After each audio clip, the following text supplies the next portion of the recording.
Tout de suite. Magazine.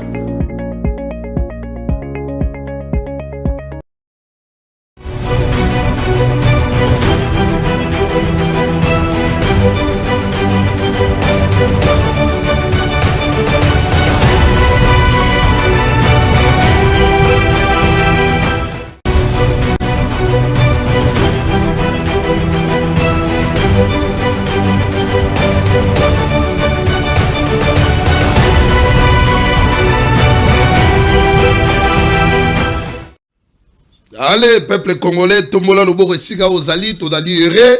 Lelo na rendez-vous ya peuple, na début ya semaine, awa en direct na Congo 26 télévision, na rendez-vous du peuple, na rendez-vous ya Banamboka de lundi au vendredi en direct, na Congo 26 télévision, la chaîne de l'unité nationale. Bozuli Bakou ya Rolanda Biso partout bisika bozali na 26 provinces ya École République démocratique du Congo na mboka ya bapaya ba congolais sika bozali na mission to na rango ya ko former informer pe ya ko indiquer ba téléspectateurs ba Rolanda Biso to na liere awa direct na plateau na biso ya magazine to lobela Congo puis merci na bino ba téléspectateurs pour na respect pe fidélité à rendez-vous na biso to lobela Congo, rendez-vous d'analyse et de débat, to lobela Congo, rendez-vous d'enquête et d'investigation, to lobela Congo, rendez-vous de la dénonciation, tout le Congo, rendez-vous d'actualité. Lelo lundi, makambo d'aller belé, bato baye kufunda comme d'habitude, makambo elo kela rabiso problème, mais tous ça na obligation ya koyoka bango awa na kata plateau puisque magazine eza ko concerner peuple, mais notamment aussi ezali mukolo yo pe to nali heureux ya koyamba président ya structure ou ebenga bina kombo ya mouvement citoyen pour la relève du Congo MC RC en sigle, mwana mbuka bene biaya awa na kata plateau na biso to kosola makambo ebele mingi yo etali jeunesse na biso, mais focus mingi ezali makambo danu ya sport tika do informer na ba téléspectateurs ba ko na biso en direct na plateau na biso ya magazine to la Congo, puisque dans les victoires, puisque dans les fêtes to dans les heureux, to dans la joie ya komona par rapport ya victoire ya Léopard ya République démocratique du Congo. Je crois déjà la régie va nous aider pour komona ba image d'illustration et surtout l'exploit o pesa na nous Fayulu ba mona Fayulu. Comme puisque Fayulu fait parler les gens, bah mon ana nous gardien wana merci vraiment na coach parce que tout le monde changement na yé et boti pourquoi que Pedro va être coach sabiso na yé na deuxième mi-temps plus na fait presque un match de comment na loko ya sali ba congolais ba sepeli na yango ba na yéré ba no ben comment na Fayulu ba to musu ba da ko tuna ba ba dalinde ko ya Fayulu. Oui, tu as informé bino à travers ces magazines, na souci à couper ça bino information vraie à la ligne de Koya Fayulu do ya dans ligne neve à Martin Fayulu badidi. Tu informer bino ba téléspectateurs comment on a Timothy Fayulu à la ligne de neve ya Martin Fayulu.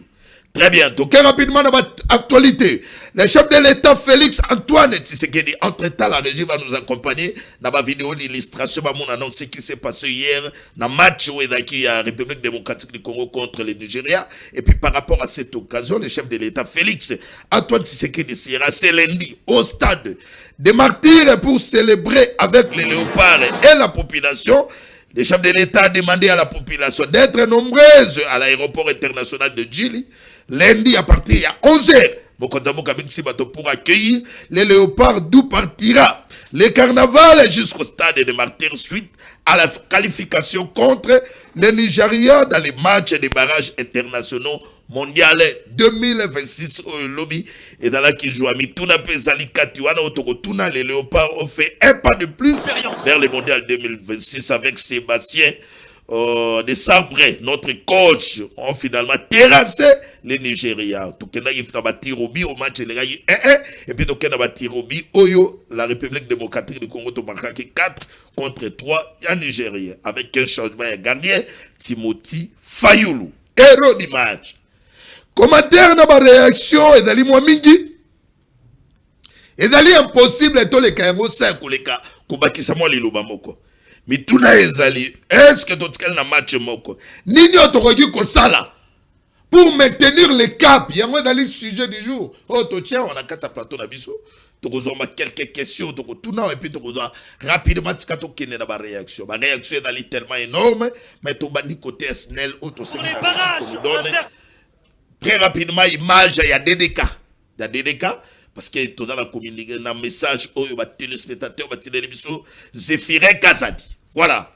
Bon, donc, on a une image, la population remercie la Société nationale d'électricité SNEL SA à travers sa direction de distribution de Kinshasa, chapeauté par le nouveau DDK Zéphirin Kazadi pour la stabilité de l'électricité pendant les matchs après l'annonce au public des retraits d'exploitation de plusieurs postes et haute tension à raison des travaux techniques qui étaient programmés, c'était le samedi, le 15 novembre dans la ville province de Kinshasa. Après intervention dans les sites, la population servie sous le leadership de Tenimo Baluamba, le DG. Donc, population badagi très content. Population bada heureuse. Vraiment, tout de suite, que tu auras une revendication de la population, place boye, tu as une difficulté pour le courant. Tu as un côté. Ce qui est bien, et tant que biso à la carte plateau, tu as comme serviteur et à peuple. Tu as pour informer les téléspectateurs. Grâce, il y a un effort. Oyo, le nouveau DDK, Zéphirin Kazadi à Sali, population qui match 5 sur 5. Toujours dans ma message et ma réaction par rapport à match. Toqué rapidement, la Fondation Samba Sitou. Fondation Samba Sitou, Edouard Asubel et Debout Sekebanza. Photo parce que il y a un message comme le outil depuis Congo central. Il y a Fondation Edouard Samba Sitou et puis Asubel Debout Sekebanza à travers son message du président fondateur. Excellence Edouard Samba Sitou a saluer la victoire éclatante de notre équipe nationale les Léopards face au Nigeria. Elle symbolise la puissance de l'unité, de la détermination et de l'amour de la patrie. Restons soudés, motivés, tournés vers l'avenir. Nasuka Alobi, vive les Léopards, vive l'unité nationale, vive debout Sekebanza signé. Excellence, Maître Edouard Samba Sitou, président fondateur. Donc, un message de Nakokota. Madame, saluer toujours. Match, lobby n'engene kakewa. Pesakali yao, tokene rapidement. VPM et intérieur, il y a fonction. VPM, il y a ministère de la fonction publique. Pesanga yeli yao. Rapidement, tout un message. Oui, comme les bisous par rapport à la victoire, il y a République démocratique du Congo contre le Nigeria. Et puis, rapidement, la présentation est invitée. Ma téléspectateur, on a vu ce belé. VPM, il y a ministère de la fonction publique. Jean-Pierre Liao, le cerveau d'État. Alors, soutenir victoire et aller au par.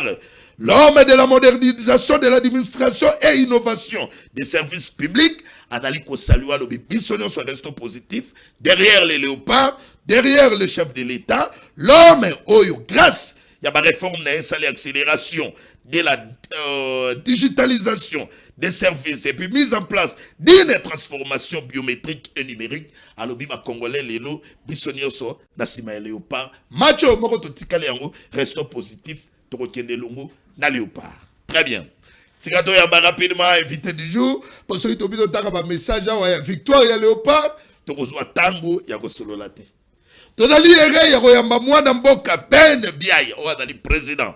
Il y a MCRC, il y en a dans l'invité du jour. Oyo tubanina ye magazine Tolobela Congo. Et puis tokoya profiter pour tous abandeko mususu na badénonciation bandeko. Baye nango apuske na lobaki na bino wana debi que makambo dali belé dali na papa moko ya benga mina kombo ya papa Mbambu Junior. Et à Koufa, Tikabiso depuis le 29 juin 2025, où il y a Botina Bassimi Balé, ma maman peut bazawa, toutes mes excuses, mon amboka, Adana ma maman mi balé, ma maman au bout mona bazawa, la caméra s'il vous plaît, aidez-moi, mon maman. Ma maman au mi balé, papa Boti, ati papa, alagi mobali na bango, alagi na Bassimi Balé, au banego vanda, na kati ya lupango moko. Mama liboso ye wana, mama mibale ye yo. Aboti na bango bana, mama liboso bomoni ye, wala ti chocolat ye baboti na ye. Bana mibale, c'est-à-dire mwana liboso ya mobali adana 5 ans, mwana mibale adali mwasi adali na 3 ans. maman ya quoi dali à côté yebe baboti na ye bana misato bango nyoso ba garçon moko dans 7 ans moko 5 ans moko 3 ans alors liwa ezoki depuis la date ya le 29 6e mois 2025 na mois de juin ne papa tikaki biso papa comme nani papa comme junior mbambo oya tiki biso ba maman mi baleo abane ko vanda na bango bali bango coutumièrement. Mais comme ba congolais oyebi héritage ya ba congolais moto moko ye ko botama bimi ndeko na ye oya benga mi na kombo ya petit frère na ye comme na ye comment il s'appelle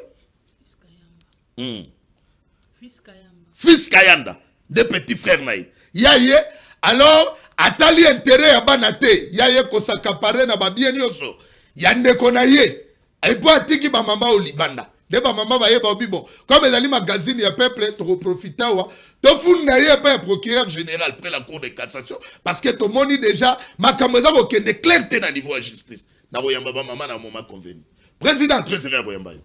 Merci beaucoup mon amboka Yves matondi mingi na lokasa opesinga na mukolo lelo et jubiso moi mikolo ebele mingi ekolo ebele charge ya Congo to da komema banko funda biso pas ite dozonga mais to ça ra musala mais ebi kozali journaliste oyazo mema éthique na déontologie journalistique na musala na ye vous êtes un journaliste professionnel musala no kendaka kitoko na pesi mbote na mwana mboka les combattants Mitterrand nimi place azali ya ikolanda biso to pesi mbote pamba eti azali moto yo bayokelaka tango ali ko belela mbela na pesi mbote na mwana mboka maître Peter molobeli ya peuple congolais na pesi mbote place azali na pesi mbote na ba membre nyonso ainsi que bande ko na biso ya mouvement citoyen pour la relève du Congo ba ikola na biso en direct na Mienichoyo tika ete nzambe ya pambola bango.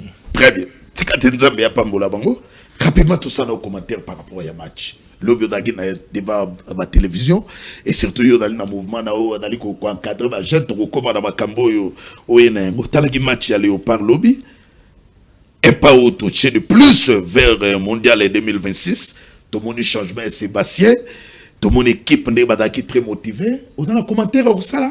Oui, normalement, étant qu'un patriote, Tolanda qui... Aidez-nous, hein, on a une image d'illustration. Tolanda qui lobby, le mouvement citoyen pour la relève du Congo et péci félicitations ma case l'équipe nationale, le lenge sali exploit na bango ya monene na terrain, totali ndembo ndenge betama qui avec professionnalisme et zala qui a biso le so ya biso.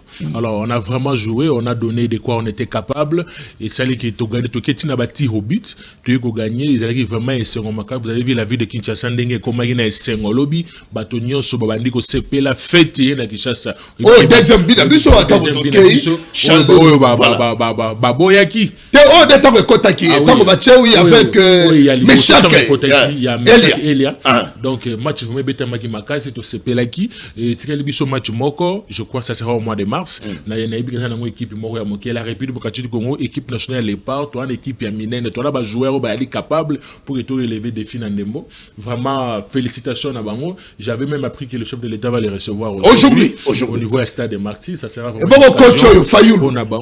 vraiment ça mais lui mais Atikali héros munene il reste comme j'apprends qu'il a une famille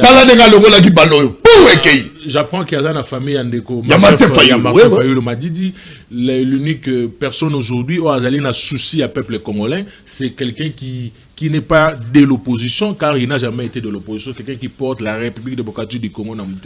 Vraiment, c'est quelqu'un à féliciter, il faut qu'on paye ça, vraiment. Je pense que le chef de l'État, il faut remercier Makal, parce que c'est grâce à lui, né le loto commune de Ndengi Sengo, il a fêté. Après, si ma Congolais sourire, et ça allait bien quand même, Mboka Oyo, Toyebi, qui va stress d'aller belé. Stress d'aller belé, mais tout le monde quand même victoire, et ça allait bien sûr. La victoire, le but vraiment de Sengo, Makal. Félicitations, l'équipe nationale. Très bien. Mais c'est de félicitations, il est belé. Il y a la population, le bien monde.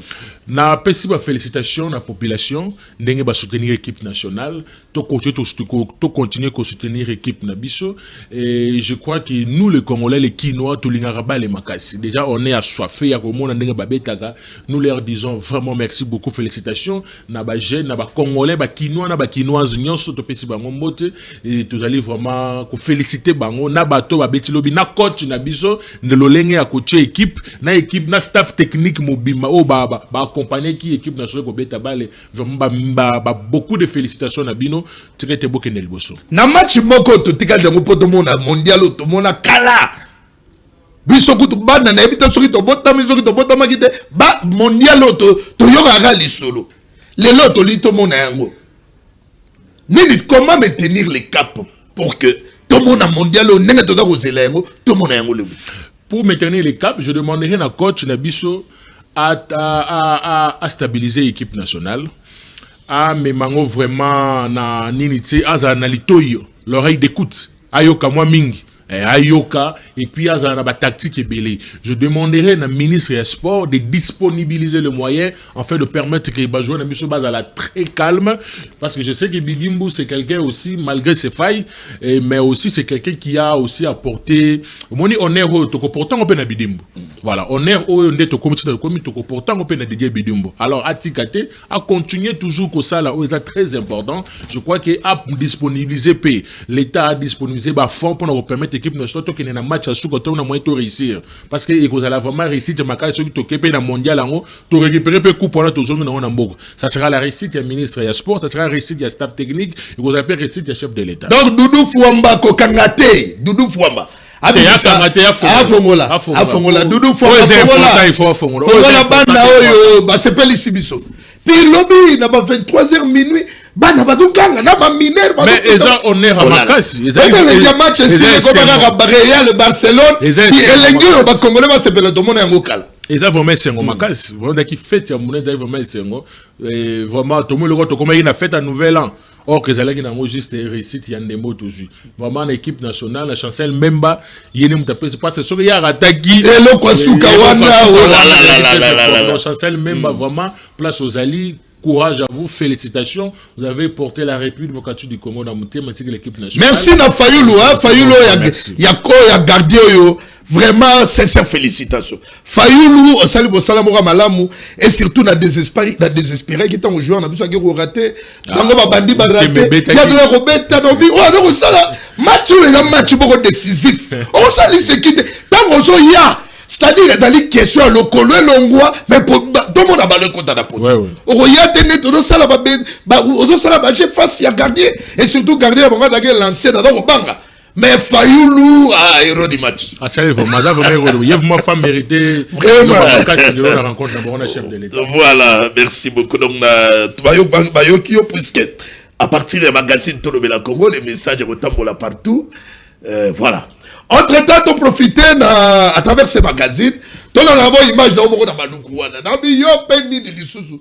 Bato bakomi kotuna ngai est-ce que moi na mboka bene bien ya. Komina Martin plutôt komina Jantini Ngobila Mbaka honorable sénateur ou comment parce que na moni ba image yo yango d'ailleurs à travers ces magazines dans le bagi non il faut na mona yo na no drapeau il y a parti ACP qui flotter cette fois-ci na commune ya Maluku. Yomoko wana na katika na lobi oh mais yomoko comme président et propre mouvement na yo MCMC yabisa biso nano mariage yo ya yona Jantini Ngobila et bandi na niveau nini et donc kende wapi à vous mon abuka. Merci beaucoup pour na mutuna otuningai isa question moko très pertinente na profiter na micro na yo na pesa ba jeunesse ya Maluku merci mingi na keyo ba bomela kibiso mukolo ya dimanche le 1er novembre le 2 novembre ils allaient qui vraiment activité moko munene tous allaient qui face à la jeunesse ya Maluku on avait porté to memela yi bango message il y a espoir par rapport ya ndenge bazali vous savez la commune de Maluku za commune moko ba négliger ngo makasi nous avons retrouver beaucoup d'irrégularités dans Katiwana. Il paraît-il que l'insécurité existe à niveau de Maluku. Il paraît-il que le bourgmestre en question ne fait absolument rien du tout. Et même côté, il paraît-il que il y a des Mike Tyson et il y a il Maluku. Mike Tyson il donc, tu apprends de moi Makambu et Belé et la population et à Malukouvon Batala qui n'attend à soiffer à quoi message. Répondant à votre question sur le drapeau du parti politique ACP, vous savez, le parti politique ACP est dirigé par un homme, comme je l'ai toujours dit, un homme d'État du nom de Jantini Ngobila Mbaka. Vous savez, j'ai connu le monsieur Jantini Ngobila Mbaka et c'était... Je ne pouvais pas comprendre que le monsieur pouvait avoir un cœur d'un homme, un cœur responsable jusqu'à ce niveau. Aujourd'hui, grâce à Jean-Tini Ngomilambaka, je comprends que la République démocratique du Congo peut aussi développer, peut aussi donner aussi un plus par rapport à Yamarambe Belé. Le drapeau de l'ACP, c'est un grand parti politique pour le moment. Vous savez, la ministre a la parti politique, la ACP, parce que c'est un parti où ils ont flotté ma casse. Ah, mais bah oui, le Makambo aussi là. Non, Ngobila le gouverneur à Kinshasa. Parce que Jean-Tini Ngobila, Valdi. Parce que Jean-Tini Ngobila. Babi, Ngobila le gouverneur à ville-province à Kinshasa, bah exploit de mon stade de martyrs. Et d'autres ACP, Yamoko, dans le bien ou bien. Attends, ce stade de martyrs. Est-ce que le yo, malgré dans le monde, soutient toujours dans Jean-Tini Ngobila na ACP? Est-ce que Makambo, tout le monde a stade de martyrs, on a le Jean-Tini Ngobila au Kogango? Jean-Tini Ngobila, d'ailleurs, je vous signale qu'il y a 5 jours à stade de martyrs en 2026. Vraiment mercredi, jeudi, vendredi, samedi, dimanche. 5 jours, il y a stade de martyrs. Est-ce que tu vas mais quel est l'enseignement mobimba wana? L'enseignement mobimba wana, ils ont ACP du lundi au dimanche. Et toutes les partis politiques ont un enseignement bakanga. Et je ne sais pas ma part moi bakomi ko tchaba locataire ou bien néné. Je me pose la question, mais qu'est-ce que Mundeko a mimi nini? Malgré le départ, tout le monde est ACP, Salemi. Non, le départ est ACP. Je n'aime pas constater départ dans la ACP. Parce que si on constatait qu'il départ dans la ACP, on allait comprendre que non, il y a un shit. Je ne fais pas, je suis membre de ACPT, mais je suis partenaire. Il y a Dr Jean-Tini Ngomilambaka parce que c'est quelqu'un qui porte la jeunesse congolaise dans Katia Moutema. Et tant que tu proposes qu'il y ait projet de Bisso, créer un mouvement qui va soutenir la jeunesse congolaise, apportant qu'il y a un cœur. Déjà, je vous signale, dans l'enseignement Mobimba, c'est l'ACP qui dirige du lundi au dimanche. Et ça, comme on a ma casse lundi au dimanche ACP. Des activités, ils allaient chaque jour. Bah, parti politique qui tout haut, ils ont enseignement dans mon angle. Bah, INC. Ils allaient sous-souter et Kanga. Na parti de Onabiso, bah, José Makil. Bah, parti tout na parti à Pierre Kamoudia. Bah, Pierre Kamoudia na ebité, comme nango, na ebité comme ba kuzu bien comme ni. Et loko ya ezana malonga place wanati. Et c'est Jean-Tini Ngobila na ACP. Vous savez, Jean-Tini, c'est un leader. Dans un sens, il y a leadership, sens, il y a c'est un manager leadership. C'est quelqu'un qui apporte, quand il arrive, la place, il faut apporter. Laissez-moi quand même te couper la parole. Oui, mais le que, dans un temps là, ACP, Ngobila, gouverneur, na ACP, le Ngobila n'est pas gouverneur, l'autre on a Bumba. La réalité est différente. Le contexte est différent, mon amour. Est-ce que vous avez martyr, Ngobila est gouverneur, Bumba gouverneur, mais Bino Boké Bobeti martyr. Déjà Ngobila, stade de martyr, ils allaient aller bossoter. Je pense que ce sera la deuxième fois. Ouais, on bête à stade de martyr. Alors, stade de martyr, on bête, vous allez 5 jours, je vous signale déjà, vous allez 5 jours successifs. Donc, 1, 2, 3, 4, 5. Mais quand vous devez comparer Ngobila et Bumba, moi, personnellement, dans mon amour, c'est un péché. Aujourd'hui, nous avons eu la chance d'avoir la République démocratique du Congo, eu chance de gouverner le rôle de Ngobila. Parce que quelqu'un qui avait la solution à lui. Ngobila passe surtout à apporter la solution. Il est arrivé à la tête de la ville-province de Kinshasa à trouver Banzela et Zalakate. Aujourd'hui, nous empruntons la route à Elenge, ça c'est grâce à Ngobila. Elenge, c'est là qui place même Toko Tchazolote. Aujourd'hui, tous les routes, le rabat qui quitte, Birmanie, Bangiringi, Sekomaf, Bakulumba, c'est grâce à Ngobila. Ngobila tiki Babiloko, oh, le Namoutoua, Congolais, les alliés belés. Vous avez vu dernier conseil des ministres, chef de l'État. Le chef de l'État en a marre de l'insalubrité dans la ville-province de Kinshasa. Le chef de l'État Lembi Solo. Il en a parlé. Mouya, le porte-parole à Lobby, on a un rapport que le chef de l'État est fatigué. Mais comparé à l'époque Ngobila, l'insalubrité n'existait pas. C'est lui qui était l'initiateur à Kinibopeto. C'est lui qui était l'initiateur, même il y a des poubelles partout. Vous avez vu récemment, le chef de l'État lui-même a réclamé à Lobby, n'a qu'à si joue que nous avons l'inauguration Kinibopeto était en 2021. Donc c'est quelqu'un, quand il arrive, il a place, c'est le changement qui est là. Aujourd'hui, le Ngobila étant gouverneur, le Ngobila, tout n'est pas gouverneur, c'est un changement total. Il a encore remonté les caps, c'est quelqu'un qui a atteint un niveau plus élevé. sur la scène politique. Merci, c'est quelqu'un mon qui est le chef de l'État fait en toute sécurité qui porte à cœur. Ben bien, il y a besoin de Dodobanga 5 jours, il y a stade. Non, soyez-en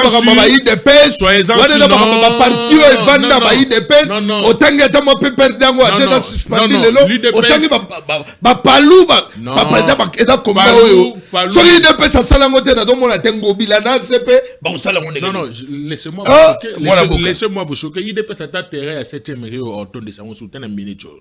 Orton de 7e. Mais l'IDP c'est Koufit.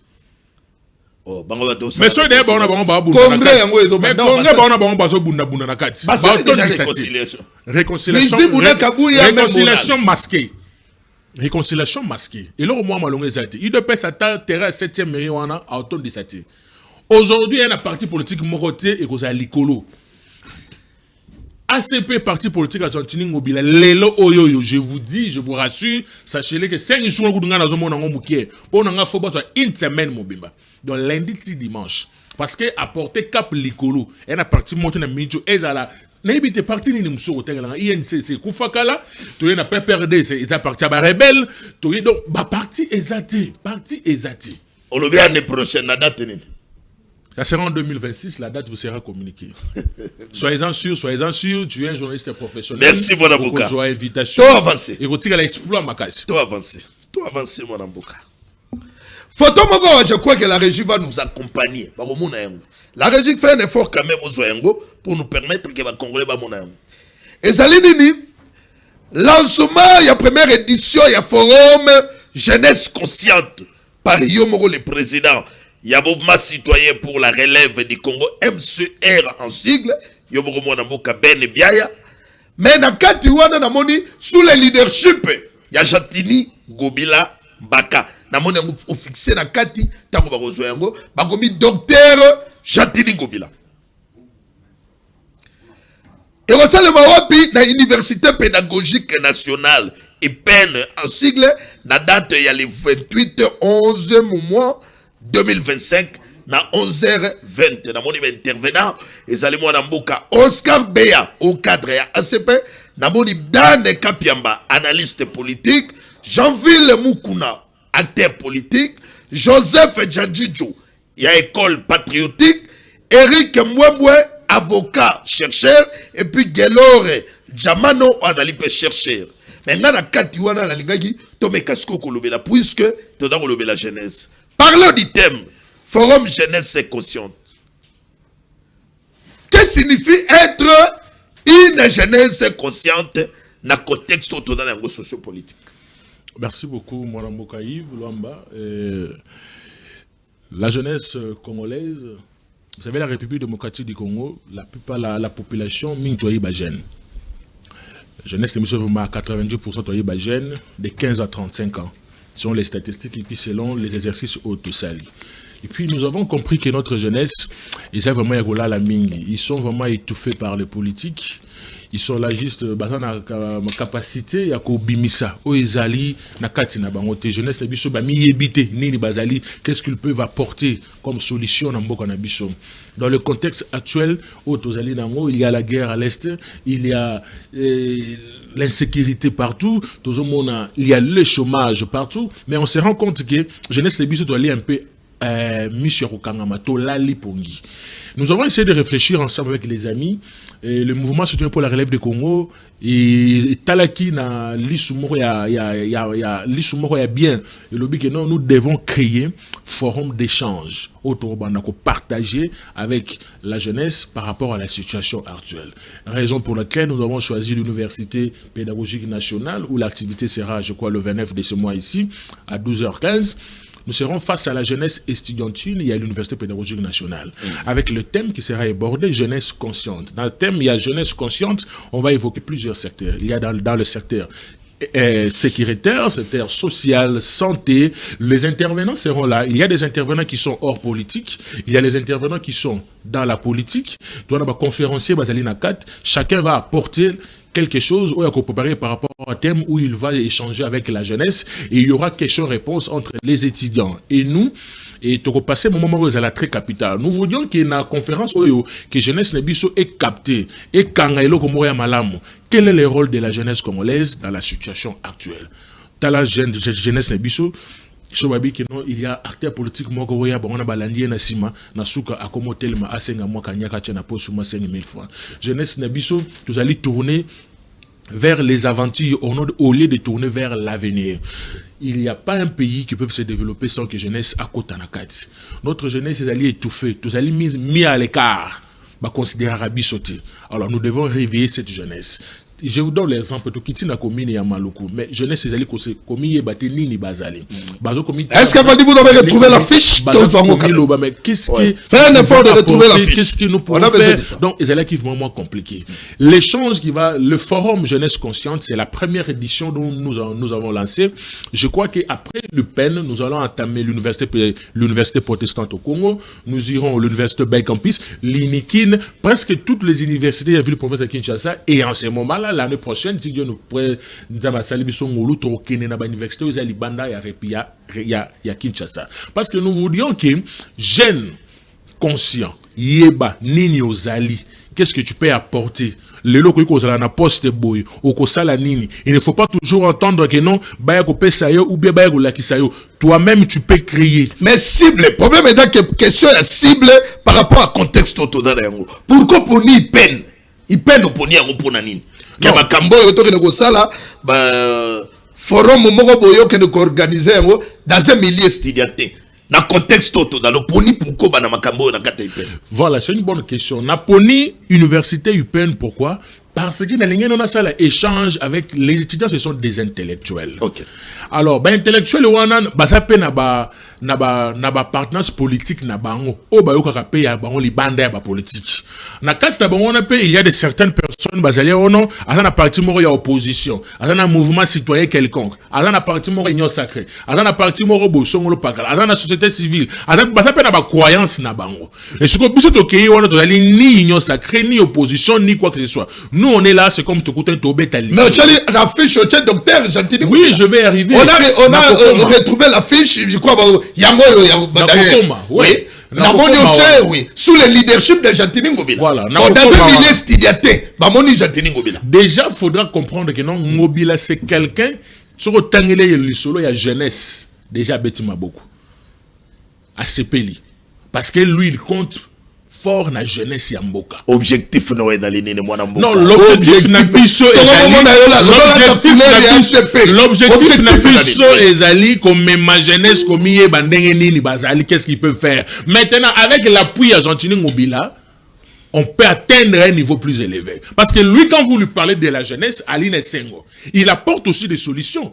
Il apporte aussi ma stratégie. Ezali, il vous dit non, non, je pense que vous devez faire ça, mais je vous signale que les choix à l'université UPN, c'est Ngobila qui nous a dit, je préfère que vous commencez à l'UPN, après Boroya UPC, après Boroya Université de Kinshasa. Donc, déjà, ça nous apporte aussi solution. Parce que vous savez, pour développer nos idées, nous devons aussi, il faut to sanganarana, leader. N'oubliez pas, on ne peut pas sous-estimer Ngobila ici aujourd'hui, en République démocratique du Congo. Et je crois que déjà, ça sera notre troisième activité qu'on va faire sous le leadership de Gentini Ngobila. Et ça a toujours réussi. Et je pense que c'est si et que vous allez encore exploiter ma case. Parce que déjà, les étudiants, quand on a, aujourd'hui, avant de venir sur votre plateau, j'étais à l'UPEN, on a essayé de faire l'échange, on a président étudiant à l'UPEN, ainsi que la rectrice à l'UPEN, nous avons échangé ensemble, ils ont vraiment aimé l'idée, et ils ont dit que non, oh, mais déjà quand on a vu la photo de l'excellence Gentini Ngobila, on sait que lui, avec son parti politique, il y a la priorité ma case. Et ensemble maintenant, tout ce qu'on a dans le milieu estudiantin, jeunesse estudiantine, tala, le message apporté pour vous sur base de ça, qu'est-ce que vous pouvez apporter comme solution? Voilà. Donc, on propose. D'abord, on a vu sur les photos, na catégorie Moroboye, on est là, écrit à Bajen, juste pour revendiquer. Non, on a aussi la capacité de proposer. Donc, ensemble avec les étudiants de l'UPEN, nous allons proposer, ils vont proposer, nous allons aussi proposer, ça sera comme des échanges ensemble scientifiques tosuka pe kaka na ba université tokokita même dans le na se ya makasi même na jeune oyo kakata eloko donc tokobenda bango surtout pembeni na biso pour te faire voir bango oyo bazaleli. Donc ça sera vraiment une réussite totale, d'où déjà à travers votre émission j'invite les étudiants, il y a Université pédagogique nationale ainsi que na ba université muso ba olinga baya boya le 29, ça sera vraiment échange moko pédagogique et sous le leadership des Antilles Mobila on va réussir. Merci beaucoup, jeunesse consciente. Ada oya aussi ma machette côté mbuka na ete. Ada moto ko koma rebelle te ya ki ngola na bananga. Ada moto ko iba mbongo ya l'état te. Jeunesse consciente. Ada moto ko servir valablement mbuka na yi. Jeunesse consciente. Ada moto yo ako servir bato no ya ko se servir. Batia on esika e komika ga yo kaka yo. Nepotisme otona ko yoko o mobutu aloba. Kaka yo bande kona yo bango kaka ne. Non, c'est-à-dire qu'on travaille pour la population d'une manière générale. Dans le contexte de la guerre, jeunesse consciente, il faut ça l'année. Dans le contexte de la guerre, merci pour la question, notre jeunesse doit réfléchir qu'est-ce qu'ils peuvent apporter comme solution. Notre jeunesse doit proposer. Il y aura des propositions. Mais pareillement, maintenant, les propositions, il faut y commencer. C'est ça maintenant le problème. C'est ça le problème. Il y a les autorités compétentes dans beaucoup d'ambitions. C'est ça maintenant le problème. Parce que les gens disent que non, non. C'est pas déshydrater la population, pas dépiter, pas quitter. Est-ce que non, soyez-en sûrs que non, il y a biso et botambouma. Il y a biso et botambouma. Vraiment, c'est ça maintenant le mal au photo longola. Il faut vraiment tout le monde là. Et l'eau, il faut le long. Il y a biso et koyokana. Et puis, même si on propose 10, atami balé misa tu comme appelle solution mais qu'on a la réussite à ma case. La République démocratique du Congo est notre pays. Il y a la guerre. Nous devons aussi faire l'effort d'aider le chef de l'État et aussi sa guerre. Vous avez vu l'accord qui a été signé la semaine Namikole Wutkoleka. La jeunesse congolaise doit aussi s'enquérir. Il y a encore Wanabatanga. Merci, Bonamboka. L'État nous fait défaut. Je vais s'affiche pour Kabonanandeko. Kabolika Nandeko Kabola Ramonamboka. Valdi. Affiche au ça la polémique. Polémique, il y a nini? Bino na monde na bino ya communication balobi okera osala choix ya bateau oh baza ko mona na affiche la régie va nous aider ba mona ngo oponi ba pona nini casting oyo sali réseau da nini da choix ba figure na moni Oscar ya munene maître Oscar na moni ya munene après na moni bande ko mususu yebisa biso d'abord pourquoi choix ya bande koyo comme ba intervenant et puis ya moto osuka na. Merci beaucoup. Dans limiter ça la polémique, nous on n'est pas là pour la polémique, nous on est là pour aider la jeunesse. Premièrement d'abord le choix Oscar Béa, c'est un maître avocat, cadre de l'ACP. Déjà quand nous travaillons sous le leadership de Jean-Tini Ngobila, il doit y avoir quelqu'un qui représente aussi la vision de Jean-Tini Ngobila. Donc Oscar Béa fait partie de personnes qui vont représenter Jean-Tini Ngobila lui-même, parce que c'est celui qui est le parrain de cet événement. Et je crois que c'est quelqu'un qui est très intelligent. Déjà, ils peuvent aussi apporter quelque chose de bien. Venant de M. Dan Kampiama, c'est un analyste politique dont vous connaissez aussi. C'est quelqu'un qui s'exprime très bien devant la jeunesse. Il fait partie des étudiants de l'UPEN. Je crois que... il y aura aussi à Rosalana Elo comme Malamu, il y a ça devant la jeunesse congolaise. Venant de M. Jean-Ville Mukuna, c'est aussi un analyste politique, cadre à parti écolo de président Chris Mukendi. C'est quelqu'un qui est pertinent, très intellectuel. Je crois que Azapena Mwanda Munaye Oyo a partagé la jeunesse estudiantine na IPEN. Prenant M. Dr Joseph Ndiadidio, il est le recteur de l'école patriotique, quelqu'un de l'Union sacrée, il est aussi très intelligent, il est pertinent. Je crois qu'il y a c'est quelqu'un aussi qui peut aussi apporter et l'eau comme alam. Et aussi, maître Eric Mwebo, c'est un avocat-chercheur.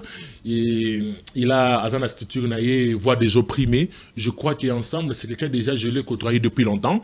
Et je sais de quoi il est capable. Et aussi, M. Gelor Diamano, c'est un géologue. Vous savez, on a ciblé plusieurs secteurs, même la géologie. Dans la géologie, nous avons aussi l'insalubrité. Lui, d'ailleurs, il avait choisi le thème de l'insalubrité qu'il va évoquer pour éveiller la conscience par rapport à cela. Nous avons M. Didier Mwamba, qui est le président de la structure Moro CEPAD. C'est un banquier, il travaille dans une institution financière en République démocratique du Congo. D'ailleurs, c'est un conférencier. un entrepreneur, il pourra aussi évoquer par rapport à l'entrepreneuriat devant la jeunesse congolaise. Donc, casting wana, déjà, ils ont fait partenir n'a pas besoin surtout aux jeunesses lingareba. Donc, il y a un moteur pour l'entrepreneuriat Azali, il y a des avocats qui sont là, il y a des analystes qui sont très pertinents. Je crois que ce casting, c'est un casting très... Ça nous a pris du temps. Pour nos casting. Merci, mon avocat. Donc, rendez-vous le 28, 11e mois 2025. Le 29. Le 29 novembre. Le 29 novembre. Ah, Babengi Binokuna na Ipen, Boya, à 11h20. Boya, na lancement. Il y a première édition, il y a forum, jeunesse consciente. Merci Nathalie Obotoni Monambo. Merci beaucoup Monambo Yves Luamba na pesio matoni mingo na occasion pesinga ko le kana émission na o ezalana la na maramaka. Merci Monambo. Je crois que vous serez aussi invité tant que média par vous êtes. Nous serons toujours là pour vous accompagner. Je crois que vous allez nous accompagner pour la réussite nango na pesimbote na bana mboka nyoso na chaîne Mobimba Congo 26. Je crois que nous allons partager le bon moment ensemble na date ya 29 na pesimbote na ba membre nyoso ya mouvement citoyen pour la relève du Congo. Déjà j'annonce ce soir ici le mouvement pour la République du Congo va nommer son secrétaire général et avec son secrétaire général adjoint tout nommé Bango Lelo. Je pense que Robert Sabatobele m'a bakouté vous pouvez être bilo on peut goyer banego ou tana parti monsieur bon je crois et je crois qu'on va nommer le secrétaire général aujourd'hui. Merci président Ben Biaya, sincères félicitations et courage Congo na bisonios malgré la bison esprit. Merci beaucoup. Tango ba jeune badako tambola badako telema. Oui, lemba pe lemba bomoko bato ba telemaki. On va nous aider avec la vidéo. Kabolanga rapidement, j'ai fait un petit commentaire au vidéo. Il y a Serge Namouissi au Banalemba. Kabola vidéo rapidement. Tango lemba, jeune badako telema. Nenge bomonia wana kata plateau. Tona ko lobela to yambi jeune. Lemba pe telemaki. Valdi on parle. Lemba et telemaki. Telemaki na nani? Et telemaki na mwana mboka bodako mona. Serge Namouissi tikanga informé dans les téléspectateurs que Lemba Bomoko, les natifs de Lemba et leurs frères, Serge Namouissi, de son excellence Doudou Fouambali Konde Libotaï, ministre des Finances, oui, Misolo et Bibi pour la Kinshasa, pour Moussala et Salima. Ce n'est pas le gouverneur Ndabimisi Misolo et Ville, non. C'est grâce à l'effort, il y a un gouvernement central à travers ministre, il y a finance Doudou Fouambali Botaï, Ndebomoni, Mongo et Bimaki, et puis pour nos travaux. C'est dans ce sens que Mokolo ya samedi, ba Congolais ba qui wana tellement belé, balobi non, ensemble, on va effectuer une visite.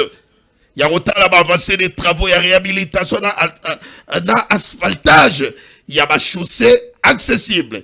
Et pour cette occasion, une rencontre avec les autorités municipales et la population était prévue au terrain Général Lemba pour la célébration culturelle. Oyo, pour mon expression, il y a gratitude, il y a un moment fort. Nabana Lemba, on suit la vidéo sans commentaire. Serge Namouissi, la confiance à Bana Lemba. Oui, Serge Namouissi, l'homme de confiance de Doudou Fouamba. Oui, à chaque population à Lemba. Bana est très très très contente. On suit la vidéo. Et ça vraiment, nous sommes un projet très important. Mais nous remercions bien les sous-sous. Tous les fêtés. Musique des autres, la comédie, ça, et ça, réception, merci. Et puis, merci. Merci beaucoup, on est encore là.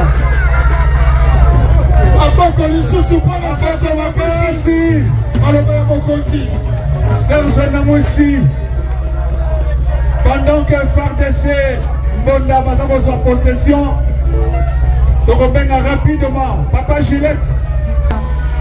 Bagita, en attendant, Batia Santa. Anouchka Kolama, la tigresse.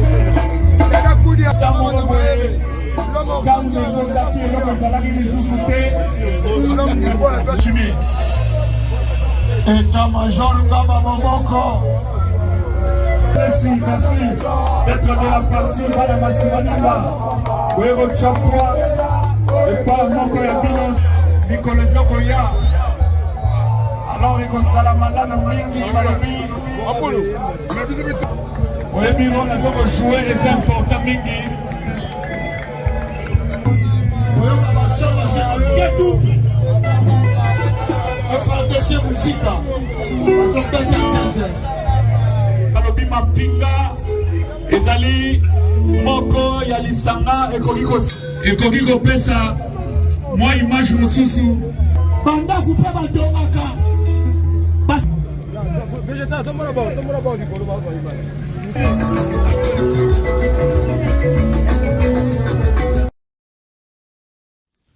Très bien, botola na ba image bana lemba kuna lemba bomoko oyo batunyo so badaki ensemble derrière Serge Namwisi et tout ça derrière mwana boka Doudou Fouamba pour misolo ebimi pour etonga banzela et puis bana lemba badali contente. Bada content. Très bien. Tika rapidement très cher téléspectateurs puisque na no saki ba maman na debi ya magazine. Avant une autorité municipale, il y a comédie à Matete, tu profites de Kaba Mama. Ouais, ça lui fait magazine, il y a dénonciation. Même ça rabino. Dans le milieu, on peut dans le magazine, il y a dénonciation. Bato ba yaka kofunda. Tika to banda rapidement na mama Chibola Magi. Na expliquer que bino na debi na lobi mama omoni Chibola Magi. Na mama Nathalie Kabongo badali bango mibale bambanda. Babala mobali moko. Mobali wana aboti na mama bana mibale aboti na mama bana misato bana wana bango nyonso bazana no ba mineur mais nzamba décidé autrement mama wana lelo dangonga to da koloba papa kufi bana na mois juin mais kasi famille bango ne moto lelo yo bakomi cause et obstacle ya famille bana bana ko tala bango te ba intérêt nyonso famille na ko welisa azwa mapango azwa mituka yango ba ye ko funde pa nani dossier qui la justice mais mamoni gain de cause ma caméra mi ko kene mabe balobi tika to ya affirmer fondé ya dali moto ayoka ka papa wa dali procureur général près la cour de cassation akoyoka to ya to ya kofunda pour que makambo yo eyeba na ba autorité ba yeba to da ko kene wa petit na makambo yo mama mbote na yo mbote papa très bien mama Nathalie mbote na yo mbote papa namoni mine moi mawa mingi mais bossa la effort hein message ndezala parce que o dali magazine père de nous soki bo fundi ndeba autorité ba kolanda bino na annonçango déjà na début mais Castelina yo ka historique moi mukepa na yo pendant 2-3 minutes après tozu pe mama après na tekele bino accès bo funda rapidement papa mobile na akufaki akufaki bala mo semeki na mobile ayiko ya ayona o magi pianga ba fungula ya chambre. Comment petit frère nani? Fils Kayamba. Kayamba. OK. O pianga ba fungula ya ndako. Na pe ba fungula ndako. Ya ba che mobile na mo getoke ba memi biso na fa. Papa belaki mingi. Abelaki a 2 jours. 2 jours. OK. Après Nzamba décidé autrement papa akufi. Ya akufi na hôpital. Allez.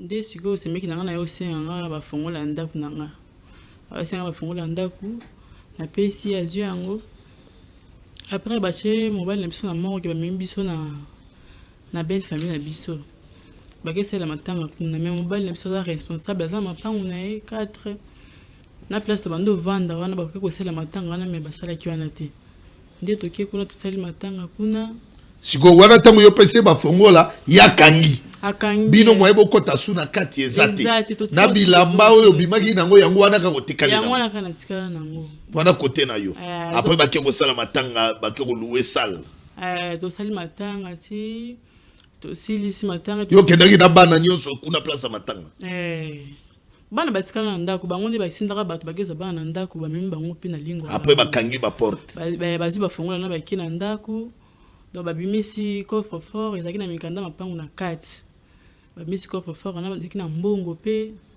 bakele na bapanzi babimisi biloko nyonso to ezaki na kati mikanda mapangu na mbongo lupango bona kovanda eza wapi ezaka na matongi boda place moko na mama ndako moko bona kovanda ye te lupango moko me bandako OK donc papa junior azaki na mwa mbongo na ye atongi mwana kata lupango moko me atongi ndako na ye moko Adam Mouloubat, comme Mouloubat qui se respecte à la raison à la besoin. Boto yo kapé côté à maman Nathalie. Bote maman. Bote papa.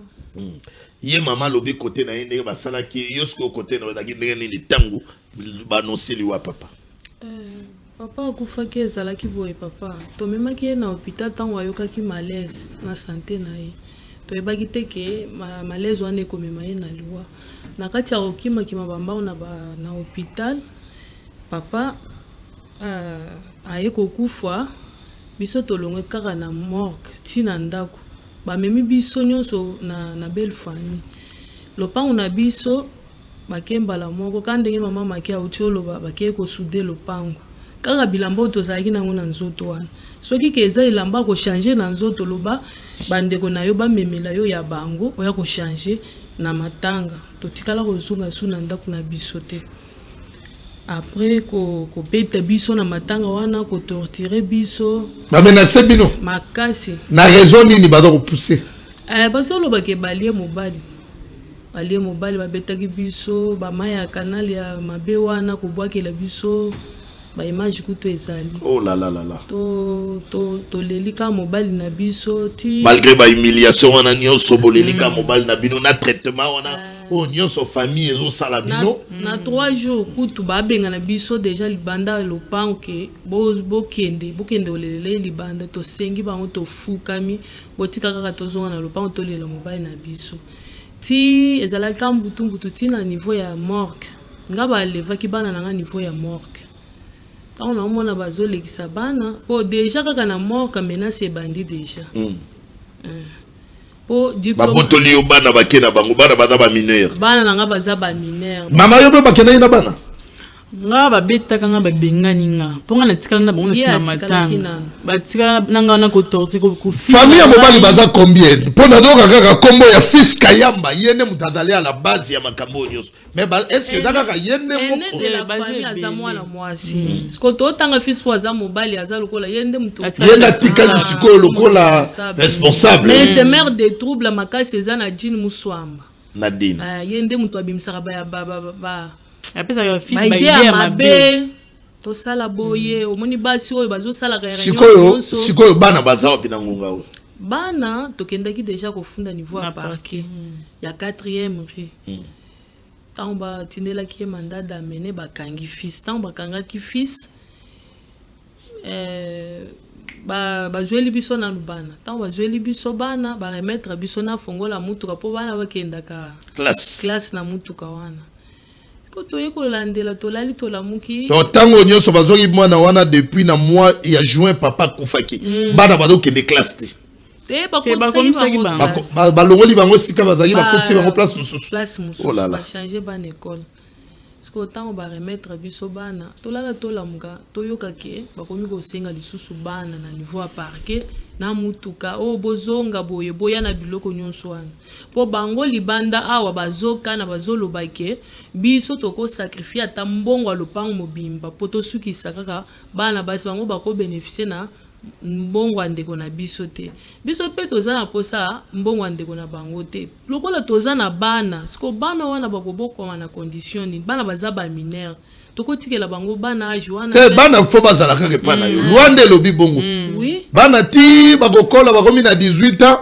monsieur fils Kayamba soko yebaka mibe côté bon awe ezali émission toza te pour prêcher les droits mais bana okodaka na possession na bango tango bakokoma ba adulte ata mwana ya rebo ndenge baza na innocent tout ça mwana okodaka na maboko ya rebo olinga te akovandaka epana ye c'est ça c'est la loi ce n'est pas moi wana bolinga ta procureur à 4e riba tozaka na biso ba menace wana mais bako étouffer biso te to bimisa vérité bana wana déjà to bisi bino c'est déjà un acquis pour na bino bana bakozala pona maboko na bino bo sikoyo tango bozwi bana babandi bino ba menace bapesi bino mutuka moko to komisiko na niveau nini depuis bakangaki fils Kayamba abimi tozaka ka ozari abima ki asala ka 2 jours aye na bana azongisi bana na omi balé et pas maman Nathalie pas azongisi le bana misato siko bana wana baza kolia ndenge ni po baza na maboko na bino pe boza kovanda wapi na ngonga we ngana zepa na biso maki pe azai ngapi na zepa biso na matete siko bana wana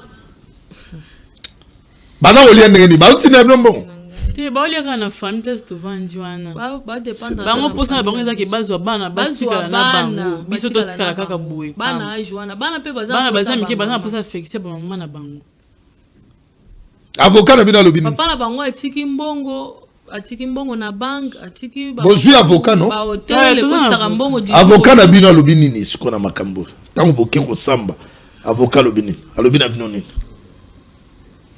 avocat na biso alobaki ke photo préparer tribunal nde biso toye kolelela boye na kolela na télévision très bien comme boye kolela oui ba oyoka bino balobela biso bakonzi batelemela biso na likambo biso toza na mbongo te bango bazobeta tolo babi baza na mbongo bango bakosakrifia tambongo lopango mobimba kaka po basukisa biso eloko te parce biso nde mutu toza na bana très bien nado tarsi ba téléspectateur bada kolanda bazoka bino même na émotion ozoka ndenge ba mama bada na pasi mobali akufi mobali oyo abundi vi na ye mobimba luki mbongo mpona bana na ye me na ngonga oyo bana bada kosouffrir boyebi bien oyo balobaka baluba batikaka bana te ndenge balingaka kozala na bana na bango mais lelo bien ya bana ya papa na bango oyo alukaki mpona bana na ye mais komi nde leki oyo baza kobenga na nkombo ya fils ye nde moto na famille fils kayamba ye nde moto na bandeko mosusu ya papa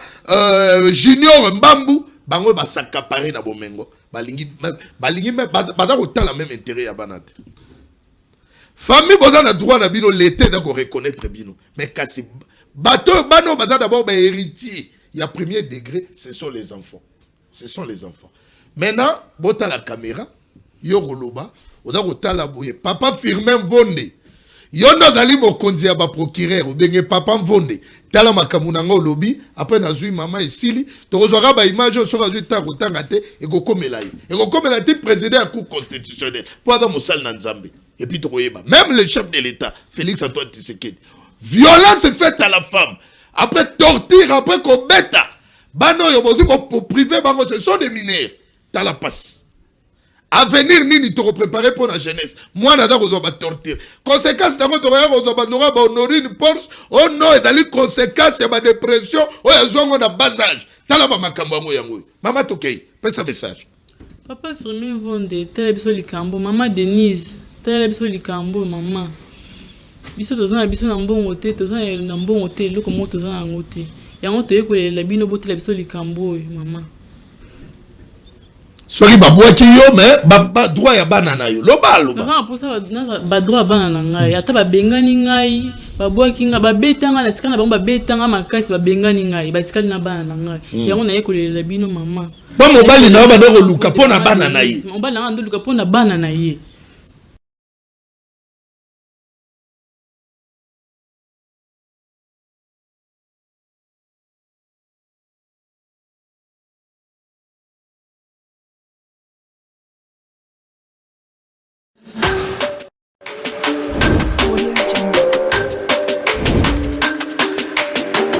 On a un signal, non? Ok, voilà. Merci beaucoup. Nous sommes en direct dans Congo 26. Toutes mes excuses pour nos désagréments dans les liens techniques, même nous avançons moins. Maman, pesa message na yonenge obade ko pesa. Nalingi oloba na procureur général près la cour de cassation. Nalingi oloba na président ya cour constitutionnelle. Le pasteur Dieudonné Kamuleta. Nalingi oloba la chef de l'État. Félix Antoine Tshisekedi. Oloba na maman Denise. Na utu komona yako maman da kobunda pona makambo ya ba violence faite à la femme. Souci na weda nini maman? Souci na nga ezali po papa bana nga tika biloko. Donc bana bana tokendaki na parquet 4e rue wana. Tokendaki kuna bayele biso bana po bakanga bana bayele biso bana.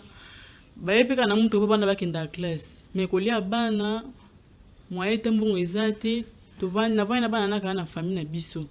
Yango na lingi maman Denise papa Fati batele biso likambo. Très bien. Maman Tokei ngape na sa conclusion. Maman Loba.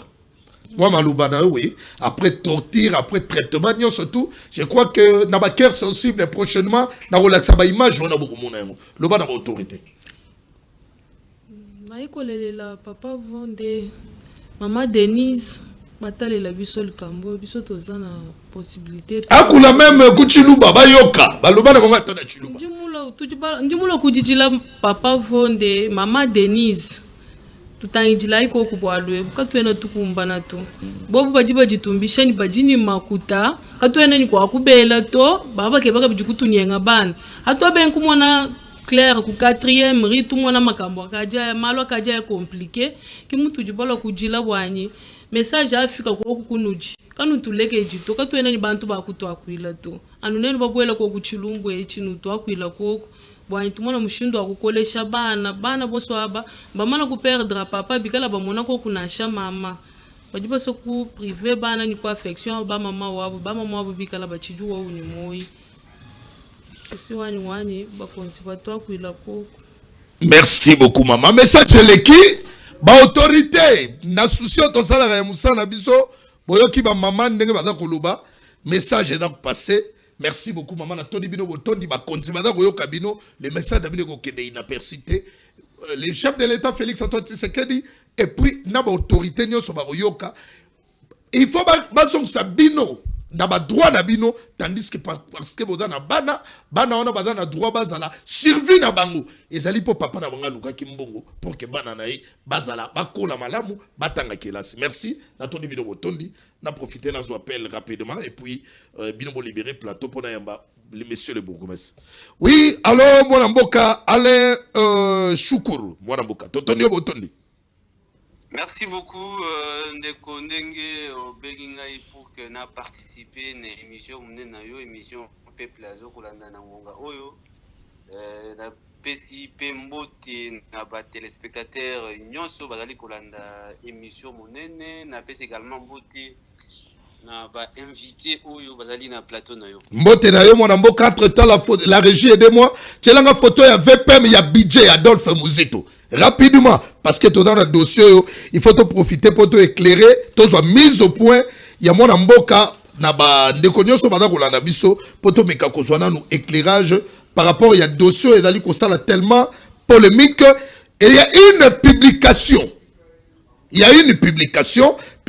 sur les réseaux sociaux automoni bato ba publier to invitation to benga badali mal intentionné toto lo banini to moni VPM et ya budget. Est-ce que la région peut avoir la photo? Il y a VPM Adolphe Muzito. Très rapidement à la régie. Voilà. La ligne de photo pour que les téléspectateurs va comprendre l'essence, il y a communication, il y a mise au point au bengi son charcom pour éclairer biso et surtout les téléspectateurs biso. Merci la régie. En attendant, nous avançons. Une publication sur les réseaux sociaux. Tomoni, Bache Balobi VPM, Bache document Balobi VPM ya budget. Adolphe Muzito. Après un document où aligné, membre ya collectif, il y a les amis, il y a Adolphe Muzito pour la promotion au grade et puis permutation à violation et à règle Balobi d'aliko violer code et à travail. C'est dans ce sens que Biso Tolobaki Awa plateau d'Abisso, comme tu as rappelé l'associé au sein de l'investigation, la voix officielle, mais quand éclairé Bisso, Alain Choukour au téléphone.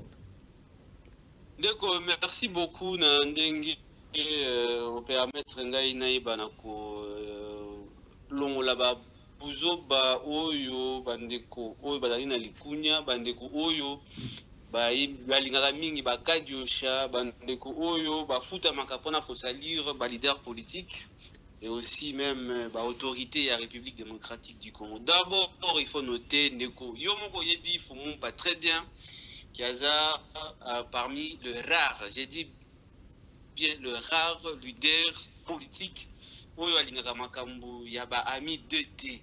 Alingaka Makambo, Yaba ami de tel T, ami de Mujito, Alingaka Bango T, Makambona Lingango T.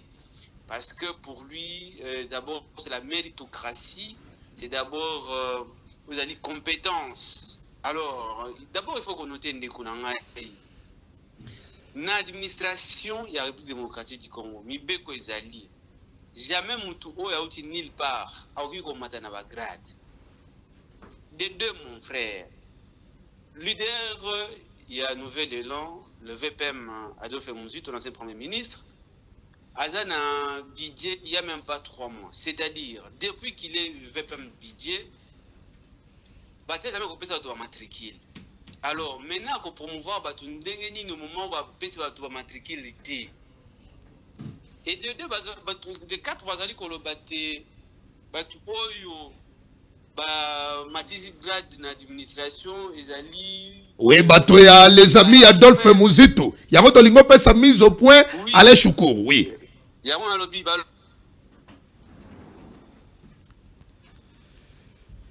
Maître Blanchard Mungumba. apesaki ndimbola na makambo nyonso wana alakisaki sur 34 directeurs. Je dis bien sûr 34 directeurs oyo ba confirmaki bango ba mususu bo ba déplaçaki ba mususu ba mataki grade kaka mutu moko abi kaka mutu moko sur 34 nde azali ya Kwilu. Les autres ils sont dans d'autres provinces notamment Nord Kivu, Sud Kivu na ba province.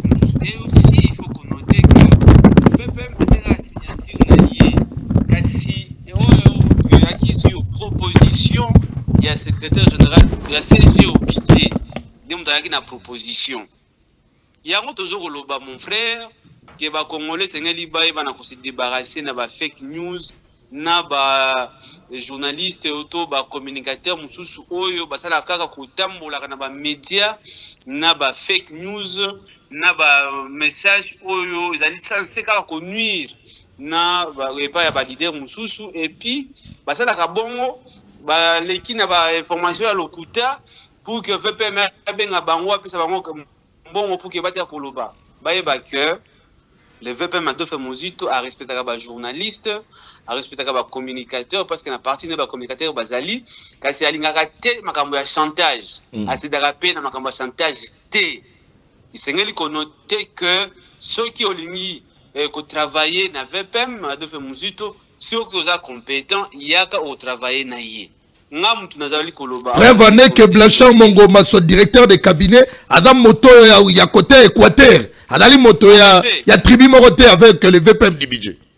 En effet, le secrétaire général aussi directeur de cabinet à VPM Azam Moto Équateur, le DIRCABA, il y a VPM, je cite ici Jean-Marie Liessé, Azam Moto ya Chopo.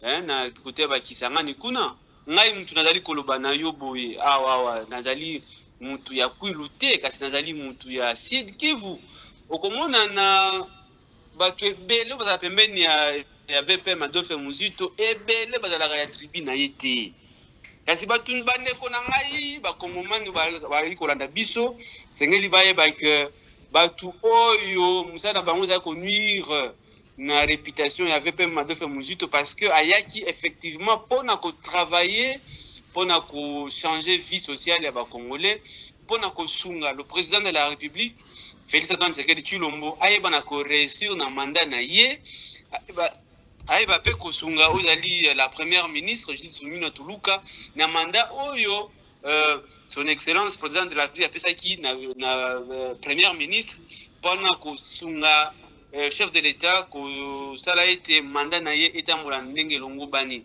kasi baye ba que Adolphe Muzito ko réfléchir te Adolphe Muzito ko céder na ba chantage na bango te kasi Adolphe Muzito ko continuer ko travailler ndenge longo bani c'est qu'on noter que depuis 2023 IGF aloba qui était une administration ya budget ba tout ça bon comme ba chef coutumier c'est-à-dire bango ba ki kolongwa te bosala musala ndenge longo banité kasi balingi kolongwa te yango monaki Adolphe Muzito lobaki ngaso ki na ye awa na budget eza pona kosala musala et puis ko permettre na chef de l'état ayeba na ko réussir na mandat na ye donc ndeko sengeli ko noter na ba téléspectateurs ba okolanda biso sengeli ba noter que Adolphe Muzito za na budget aza na ozali obligation ils ont une mission, président de la République, tout ça qui est. Merci, mon avocat. Allez, Choukour, merci. D'abord, qu'on double,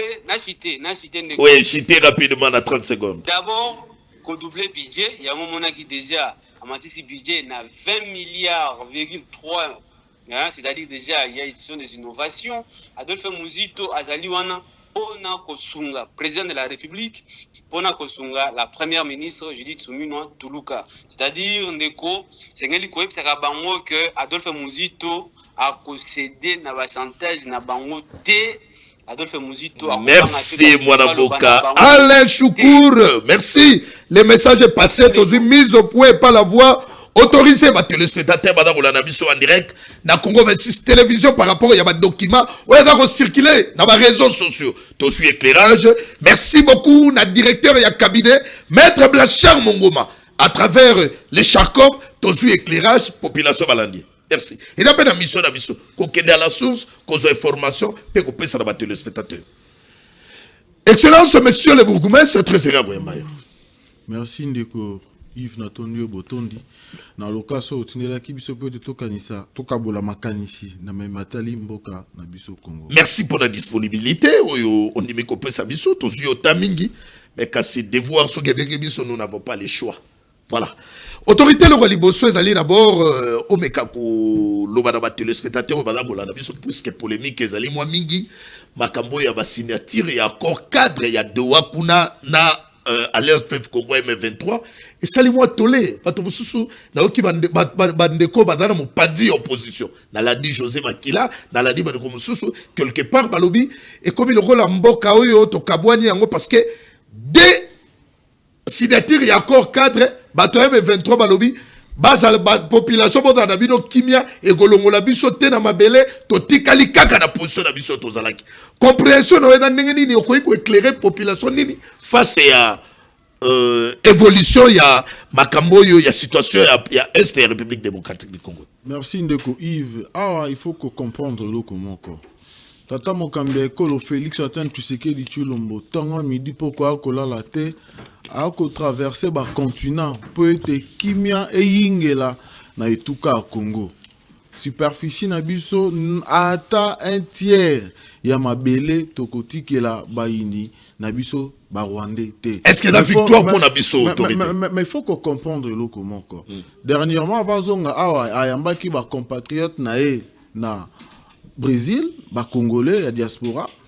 Atalisa ki bango ke na mikolo mizali koya tokokende lisusu yemoka kokende ko signer na Maison Blanche ba accord de paix entre biso na Rwanda na homologue na Kagame. Cela veut dire que ba avancée diplomatique ezali ko salema mokolo na mokolo. Mais les résultats oyo biso Kongomani to kozela ezali situation la Est particulièrement Kimia et Yingela.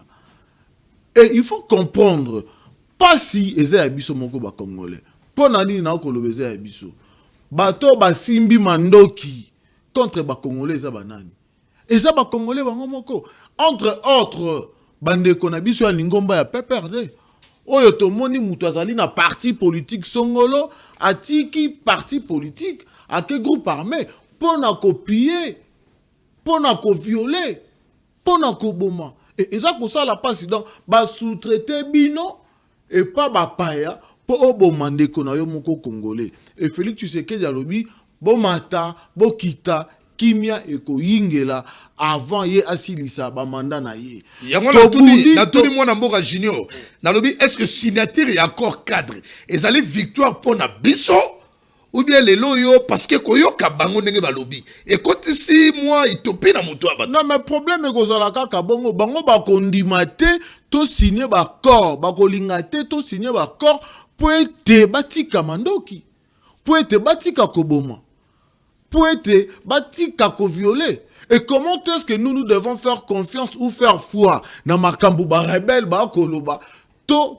congolais il faut landa ba fort oh papa mokambeko la ko sala na mokolo po kimia e yingela non awa nazali ko interpeller biso nyonso ba kongomani ba etozali na Congo na ba etozali libanda na monde entier ko comprendre que il faut to simba na maboko to soutenir chef de l'État n'a pas corps surtout aux ezali ko signamé ya Doha et puis ya Washington pour intérêt nango ezali kaka mon corps kimia e yingela toyebi biso surtout tonyo kwami pendant plus de 35 ans pour la situation ya Est et Félix Tshisekedi Tshilombo alobi trop c'est trop akoki ko silisa ba mandat na été sans ko résoudre définitivement ici je précise situation il y a Est et nous les Congolais tous allons réitérer les sous confiance na biso soutien na biso indéfectible na chef de l'État pour na ba effort o azali ko koba ko sala na mokolo bolanda ba dongolo miso wana balobi te o Rwanda boy ko sala arrêter ba coupe na ye bazali ko sala ba chantage pour na kolakisa ba Congolais ke baza fort ceux qui bazali fort balobaki bakoya kisangani tiko koma Kinshasa pour na nini batika lobe kuna na Est et tozali kosenga na ba compatriotes na biso à est vigilance lisu lukolo a lisu mutu a manipuler bino te mutu abangisa bino te bozali na etuka na bino ya Congo et bozali na ba droit na bino nyonso lokola ba compatriotes o bazali kobika na etuka ya est ya République démocratique du Congo. Entre-temps, dans l'entrée des jeux, puisque tous yeux, malgré mes fessines, est important quand même pour que ça pour autant tout le dossier. Dans mon IDPS, voilà qu'on s'attaque mingi. La secrétaire générale, il y a budget. Pierron Key. Alors, on a quand même côté baillé, on a attaqué ça là trop. Est-ce que nous qu'on soit moi lumière? Souci d'habitude d'année. IDPS, vous avez un second mandat. Vous voulez maintenant qu'on s'accapare, vous faites de la confusion entre les institutions et les partis politiques. Il faut comprendre ce qui individue mon quoi koloba na ba réseaux sociaux ton na plateau aye ko engager UDPS. Non. Il faut d'abord qu'on comprenne ngo. UDPS to tikaka koloba ngo c'est un parti les mieux organisés. Tozali na secrétaire général qui fait fonction du président AI, tozali na porte-parole na biso et tozali na ba communicateur na biso autorisé officiel. Le bouche autorisé à partir. Ce qui ne comment quoi sali vidéo azali ko finga oyo azedike bien te. Azali ko finga ministre Songolo, secrétaire général au budget. Est-ce que wana azali ko engager biso UDPS? Non. C'est aussi l'occasion pour nous d'éclairer l'opinion. Pour na bandeko ba ko le kanaba parlement debout qui se disent communicateurs du chef de l'État, qui se disent communicateurs ceux qui en ont Congolais. Donc ces problèmes-là ne concernent pas l'IDPS. Non, l'IDPS. Moi je suis de l'IDPS. En aucun moment, dans une réunion officielle, il y a parti, que ce soit la Ligue de jeunes, que ce soit l'exécutif du parti, il y a la fédération, la fédération, Batindi Batouba qui est communiqué pour le secrétaire général au budget. Et dans la baptisation, Moutuloko, la secrétaire général au budget. Que Asala Moussala mon côté, c'est un parvenu à l'oumoua ceux qui ont pimbalama comme secrétaire général au budget. Est-ce que Moutakoki ko réfléchir dans le lengue? Déjà, c'est le premier... Oh, le Pierrot qui a un parcours. Voilà. Je connais bien. C'est le premier fonctionnaire et secrétariat budget qui doit impérativement avoir un parcours. C'est un fils maison. C'est un fils maison. Il a commencé au ministère du budget depuis 1993. Comme attaché du bureau, il y a première classe. Il a fini ses études à l'UPEN. C'est un licencié. Papa, il a un parcours colossal. Déjà, quand je viens de parler comme ça, moi je suis un officiel. Oui. Quand je viens parler comme ça, je dois avoir des informations vraies et vérifiables. Et surtout, ce sont des combattants de l'UDPS qui passent à la télé, dans des réseaux sociaux, pour dire des idées. Makambo, Bangomoro va créer, va inventer. Pour qu'on salir, qu'on éternise l'image, il y a secrétaire général au budget. Mais il faut qu'on comprenne, quand vous faites ça, ils ont les cas partout. Mais c'est la République qui est salie. Et puis tu vas te dire communicateur de chef de l'État. Yosa ko finga, ozali ko kosa, ozali ko tenir wa propos moko lokuta contre le premier fonctionnaire de la République, il y a budget et batutu ba ko monango après ko lo bazali ko soutenir chef de l'État. Mais c'est la contradiction.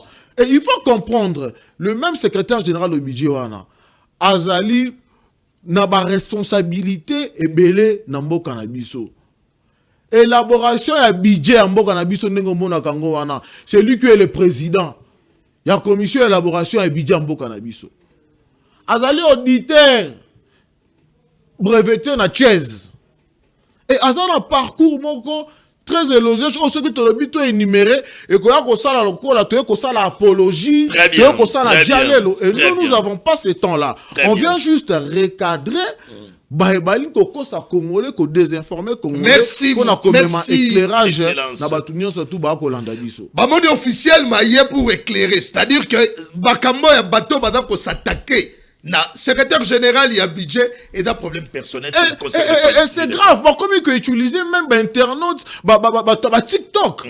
Vous imaginez, degré to comme ma gestion à la République, net na bouzo, net na chronique maraboye, mouta sala ba vidéo na TikTok, bo pesi mbongo pour ya ko salir image du secrétaire général. Et tout. Il y a des sanctions à la rater na partie sur ibo mouta sala bilonga. Non mais il faut commission de discipline convoquer. Convoquer, auditionner, et pour la mesure, merci. Sanctionner secrétaire national, Ababi. ba sanctionner et biso ezalaka mibeko liboso po biso tozali bato ya respect ya texte. Merci beaucoup, Excellence.